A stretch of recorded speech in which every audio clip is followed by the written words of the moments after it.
Guys, this is Nick from Breaking Down the Ring, and this is my next day breakdown of NXT. Break the ring down. Woo! You don't know what hard times are, Daddy. The cream will rise to the top, oh yeah. Austin 316 says I just whipped your ass. You just made the list.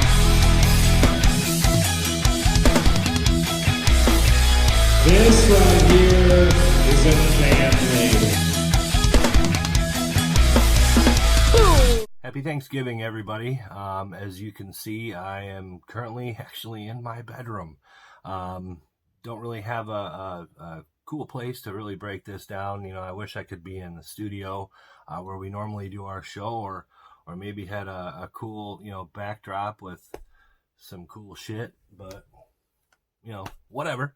But yeah, I'm here to break down last night's NXT show. Things kicked off electric. They had the entire NXT locker room coming out and celebrating their victory over Team SmackDown and Team Raw from Survivor Series.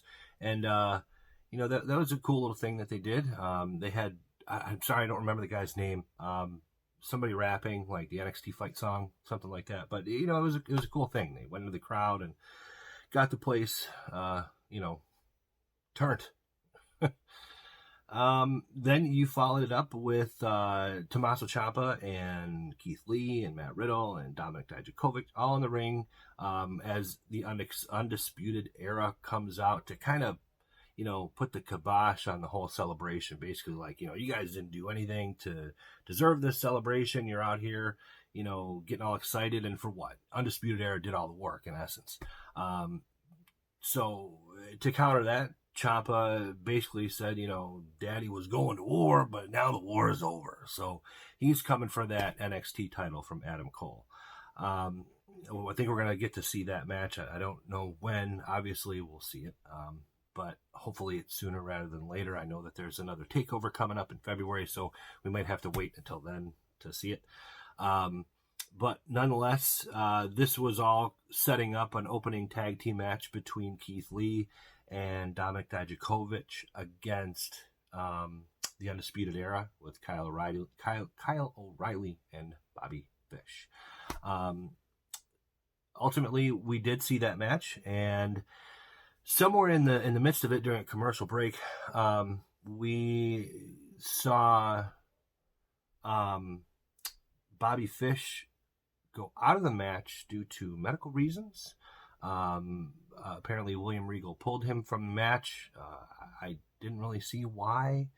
I didn't look at any news or anything like that to find out what may have happened to him, but nonetheless, Roderick Strong was there to fill in the spot, and the match was a great match, as you would come to expect from these guys. These are, all top-level talent for the NXT brand, so they definitely made their presence felt. And, the match for me started a little slow, but ended up picking up after a while.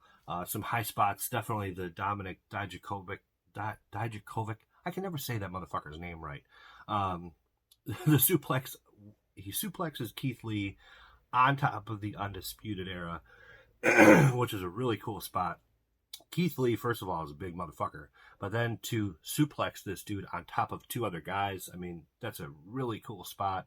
Lots of NXT chants from the crowd. Crowd was hot for that. And then two different times, Dijak, we'll just call him Dijak, get rid of the whole Dijakovic thing, because apparently I can't fucking talk. Dijak had one opportunity where he chokeslammed and lifted kind of with one arm both members of the Undisputed Era and slammed them down. Then he had another spot where he did it again with a double chokeslam. So, he was made to look like a really big powerhouse in this match. Eventually, Adam Cole came out and was trying to work some interference into the match. And as you see him coming down, Keith Lee totally plasters him into the universe, into the NXT universe. And I'm not talking like just pushed him. It was like Cole fucking bounced off of him into the crowd. which was a great spot. Crowd loved it. And then you turn and see Dijak in the ring, who was completely, blown away by this. And then all of a sudden, the Undisputed Era hit him with a high-low and pinned him 1, 2, 3 to end the match. Overall, again, the match was great. That spot with Adam Cole getting launched in the crowd was one of the high spots for me. If you haven't watched it yet and are just checking out my synopsis, make sure you go back and watch it. It's fucking phenomenal. Next match we had was Shane Thorn and Mansoor. For those of you maybe not too familiar with Mansoor, he came over from Saudi Arabia. He was, involved in the the whole Saudi Arabia deal. To me, it's meaningless over in Saudi Arabia, so I can't even remember what the name of the fucking pay-per-view was. But he is a good wrestler nonetheless. Mansoor, I feel he's got some pretty good talent, and he actually got in the ring with Shane Thorn. The match was pretty quick. Mansoor did get the win, clean win. I thought what was really funny is Beth Phoenix, before the match, Beth Phoenix actually called Shane Thorn a scruffy nerf herder. Yeah. Which I'm guessing, I think that's a play off of Star Wars, a Star Wars reference. If I'm wrong, go ahead. Feel free to bash me in the comments, or whatever. But I'm pretty sure that's what that's from. It was pretty funny. And while I mentioned Beth Phoenix, before I go any further, one thing we were missing from NXT last night is Mauro Ranallo. He actually, earlier in the week, had some issues with Corey Graves, and Corey Graves had posted something on his Twitter that really didn't obviously sit right with Mauro.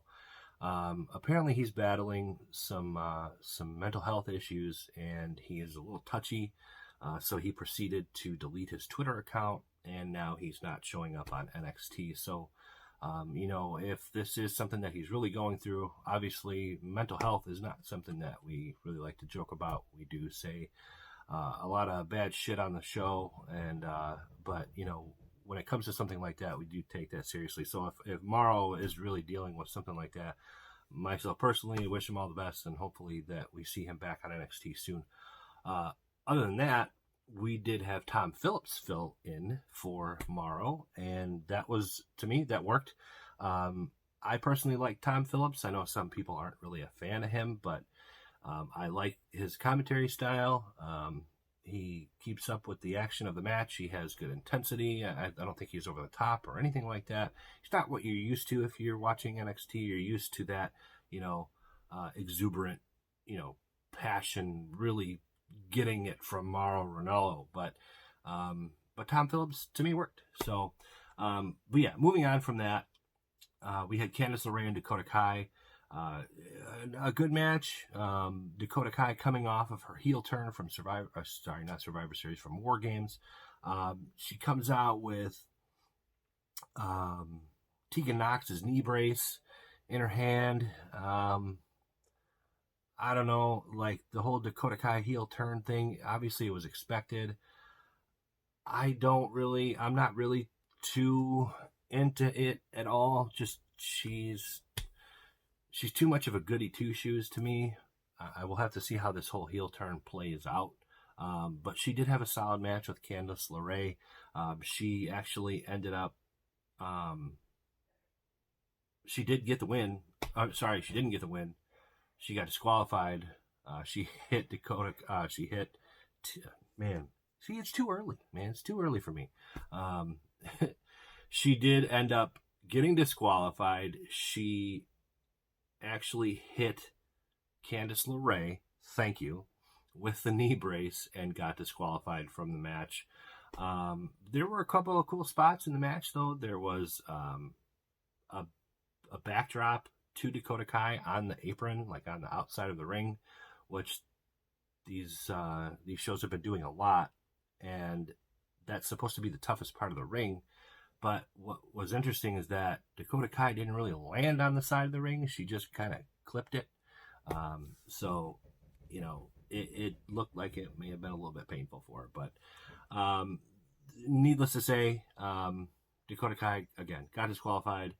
Rhea Ripley came down to help Candice after that. Didn't really get her fingers or hands or whatever you want to call them didn't get the chance to tear apart Dakota Kai, which I think we will see maybe next week or the week after. We had Lio Rush against Akira Tozawa for the Cruiserweight NXT. There was some really good exchanges in this one, as to be expected between these two guys, smaller guys. But there was a German suplex by Tozawa that really stood out for me. He hit Lio Rush with the suplex on the outside of the ring from the apron down to the floor. It was phenomenal. It looked like that was very painful, and they nailed that spot. So hats off to those guys. That was one of the top matches for me of the night. We had Xia Li and Vanessa Bourne to follow that. Xia Li won that match very easily, not to the surprise of anybody, probably. Shayna Baszler, Marina Shafir, and Jessamine Duke all came out to attack Xia Li, and they came out, and then all of a sudden, then you see Baszler grab the microphone, and she said, "No one had a weekend as good as me." And as soon as she said that, I was like, "You're full of shit because you got pinned in the War Games match. Cleanly, you pretty much got your ass beat by Rhea Ripley towards the end of that match, and she pinned you. So you didn't have that great of a weekend." So to add on to that, Rhea Ripley showed up. She came down to the ring, and she had some words to say to Baszler, and Baszler, of course, and Duke and Shafir all left the ring, as heels typically do when their counterparts make an appearance. But at this point, Baszler actually did get back into the ring, and she got in the face of Rhea Ripley, and she basically, she said that Ripley's going to be tapping or napping. I mean, to me, this is setting up for a great match. Personally, I feel like the women's division in NXT is one of the stronger divisions that we have in all of WWE, men or women. It's one of the more enticing and exciting things. So I'm personally looking forward to this Rhea Ripley Shayna Baszler match. I hope it happens sooner than later. I don't think it will. I think we're going to have to wait a little bit, let that storyline develop a little bit more. But it's going to be a great match nonetheless. We had a video package with Damian Priest, Killian Dane, and Pete Dunne showing some highlights from their match over the weekend, which was one of the matches of the weekend. If you didn't see that, make sure you go back and watch NXT TakeOver, because that match was a hard-hitting, brutal fucking fight. So they ended up talking about how Damian Priest has a couple of cracked ribs. This is going to lead to a match between Priest and Killian Dane next week on NXT. Should be a really good match, another hard-hitting, solid match, as we are always expecting to see from NXT. So to close the night, we had Finn Balor and Tommaso Ciampa. For a lot of people, this was probably a dream match, myself included. The match started off a little slow. To me, it really didn't live up to the hype as I would have expected it to. It was a good match, don't get me wrong. It wasn't the match of the night for me, but the match was good. It was definitely worth a watch. The two went back and forth, Finn actually getting his ass kicked for a good chunk of the match. Then you had, at one point, Finn Balor, him and Ciampa are exchanging blows, and then all of a sudden you have Adam Cole come back down to the ring to try and run interference on the match. And what happens? Well, nothing. Ciampa caught him and, knocked him down, and then you had Ciampa and Balor exchanging blows in the ring while the NXT title is in the ring. And Finn Balor dropped Ciampa on the NXT title inadvertently, and you kind of thought that might have been it, but Ciampa kicks out. Then the next thing you know, Adam Cole on the outside of the ring hits Ciampa in the face with a kick, and this led Balor to hit the 1916, which looks like to be his new finisher. He hits the 1916 and gets the win over Tommaso Ciampa.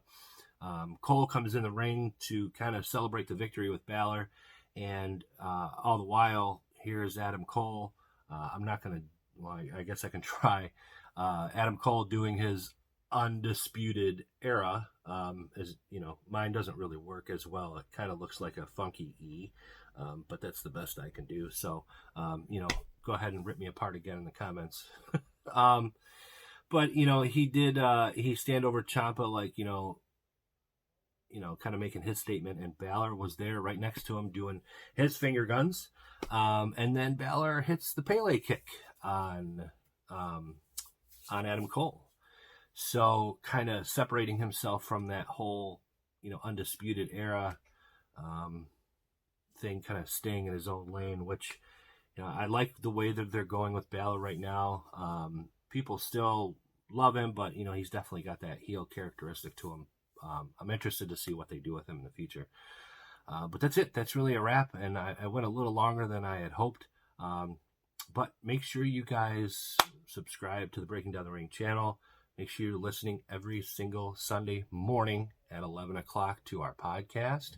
And check us out on all of our social medias. We're going to be posting more of these videos upcoming. I know right now we have a Raw one. We have Impact Wrestling.